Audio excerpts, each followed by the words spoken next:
Demain, c'est la fête des mères. En cette année, pas comme les autres, hein.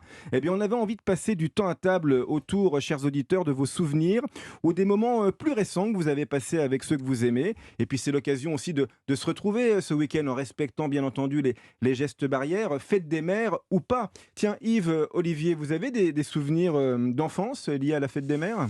Oui, moi j'ai des souvenirs d'enfance, c'est-à-dire que comme papa et maman travaillaient, parce qu'ils étaient traiteurs, donc c'était une grosse journée pour eux, donc systématiquement, ils préparaient un gigot d'agneau de 8 heures. Papa mettait ça dans une cocotte et il a lutté.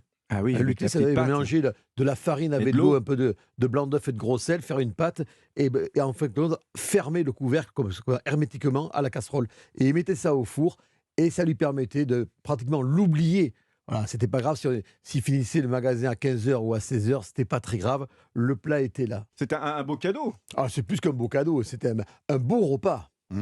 Il faut savoir qu'en Olivier. Belgique, la date de la fête des mères n'est pas la même qu'en France. Vous La fête faites des mères, rien comme nous, non, hein. c'est un peu plus tôt. Donc nous, on l'a déjà faite avec votre gigot. Moi, on avait un truc sympa, c'est que mon père servait toujours à ma mère le jour de la fête des mères son vin préféré. Et son vin préféré, c'est toujours le château Pichon Longueville, comtesse de la Lande. S'il vous plaît, c'est quand Elle même a pas bon goût, n'importe quoi. maman, hein. Oui, alors à l'époque, c'était un peu plus abordable qu'aujourd'hui, il faut bien le dire. Et traditionnellement, on en buvait une. Et je pense qu'avec votre gigot, ce serait assez fantastique. C'est pas mal ça. Ah oui. Alors, on a été faire un petit tour du côté de nos auditeurs et vous êtes nombreux à mettre les petits plats dans les grands pour l'occasion. Il y a Corinne, par exemple, Corinne Garot, qui nous retrouve sur le groupe Facebook des Bons Vivants et qui nous dit qu'elle va faire simple, des lasagnes maison et puis une belle mousse. Alors, j'adore ça, moi, c'est la stracciatella aux framboises. On va expliquer ce que c'est que la stracciatella quand même, Yves, hein. C'est cette préparation à base de lait entier avec de la crème et des copeaux de chocolat, quoi. C'est généreux, hein. Ouais, c'est généreux et c'est vrai que quand on le mange, il y a ce côté croustillant qu'a le chocolat.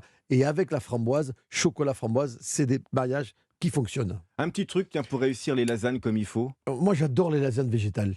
Je fais un genre de provençal, des tomates, des poivrons, des oignons bien compotés avec des courgettes Eh bien oui, dans le midi, compotées. vous avez déjà tout Voilà. ça, vous. On a déjà tout ça. Et des bandes à lasagne, ma provençale, mozzarella, de la menthe, beaucoup de menthe. Ouais, c'est bien, ouais. Je remets dessus de la bande à lasagne et je me passe ça au four pendant 25-30 minutes. Le jour même, c'est un régal et c'est encore meilleur le lendemain quand c'est froid. Et il n'y a pas de sauce, il n'y a pas de Non, béchamel, il n'y a pas de choses comme pas ça, de hein. sauce, pas de béchamel, c'est la mozzarella qui va amener ce côté Elle va crémeux. nourrir, c'est Voilà. ça. Et Eh ça oui. fait vraiment une lasagne qui est consistante, mais avec beaucoup de légèreté, un côté végétal qui est très agréable. Qu'est-ce qu'on boit avec ça, tiens, Olivier? J'ai envie de rester dans votre région du Sud. Là, moi, je verrais bien une côte du Rhône méridionale, un vin de soleil, hein, comme ces légumes, un gigondas, un vaqueras, un caran, un de ces vins-là, de ces coins-là. Alors, Ça me va bien. nous avons Sandrine Hirsch qui nous suit régulièrement, qu'on salue et qu'on embrasse, qui est une fidèle auditrice de la table des bons vivants et qui nous dit que pour la fête des mères, elle va faire barbecue. Bah, elle a raison parce que ce week-end, il fait beau partout en France. Une bonne côte de bœuf, elle dit, avec un fraisier maison en dessert. Tiens, on rappelle les grands Alors, commandements de la cuisson de la côte de bœuf, Yves? la côte de bœuf, surtout au barbecue, il ne faut pas avoir peur de la démarrer bien à l'avance. C'est-à-dire qu'il va falloir bien la caraméliser, comme toutes les viandes rouges. Il faut de la belle braise bien rouge et bien la marquer. Voilà, la cuire, en général, sur une côte de bœuf d'1 kilo, il faut compter 15 à 20 minutes. La sortir et la laisser reposer, voilà, Eh oui. juste à côté du barbecue, au moins pendant 30 à 40 minutes. Ah oui, Oui, plus, il faut plus le longtemps que la repos. cuisson, là. Il faut du repos. Laissez-la reposer. Mais elle va être froide, alors. Non, mais voilà, l'intelligence, c'est qu'au moment de vraiment passer à table, la reprendre et la remarquer. Voilà, la Simplement. repasser. Un petit tour sur le Voilà. barbecue. Le repos, c'est vraiment indispensable à toutes les viandes. Et comme ça, quand on a c'est le au temps de boire barbecue, l'apéro. on a tendance à l'oublier. Il faut vraiment le faire. Alors tout le monde n'a pas encore son menu, hein. C'est le cas de Vincent qui nous a posé une question au 39-21. Salut les bons vivants, moi c'est Vincent. Alors, ma mère a enfin eu ses 2 doses de vaccin, du coup je suis super content, je peux la recevoir chez moi pour la fête des mères.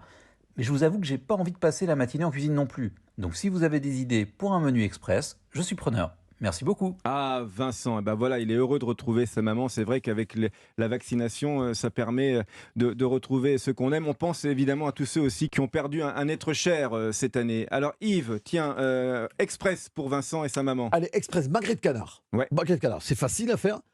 J'enlève le gras. Je vais me faire tirer les oreilles par l'ensemble des landais.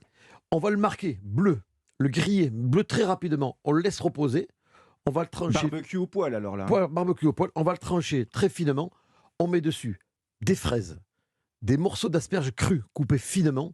On prend du parmesan. on va râper du parmesan dessus, un trait d'huile d'olive. Ça fait quelque chose qui est original, qui est de saison et qui a du goût. Olivier? Eh ben moi, je vous emmènerais bien en voyage. Pourquoi pas quelques légumes de printemps, carottes, petits pois, courgettes, cébettes, même un petit peu de pousses de soja, des belles crevettes. Et on fait sauter ça dans une poêle avec un peu d'huile de sésame. On rajoute des épices comme du curry, par exemple, ou du curcuma pour un petit twist asiatique. Hop, coriandre pour terminer, et c'est parti. Oh, c'est bien ça. Une entrée, tiens, pour Vincent et sa maman. Carpaccio de truite au pignon de pain avec du citron vert. Une belle truite, un beau pavé de truite frais, hein, justement, que vous allez émincer très finement. Vous le mettez avec un petit peu d'huile d'olive, des pignons de pain et un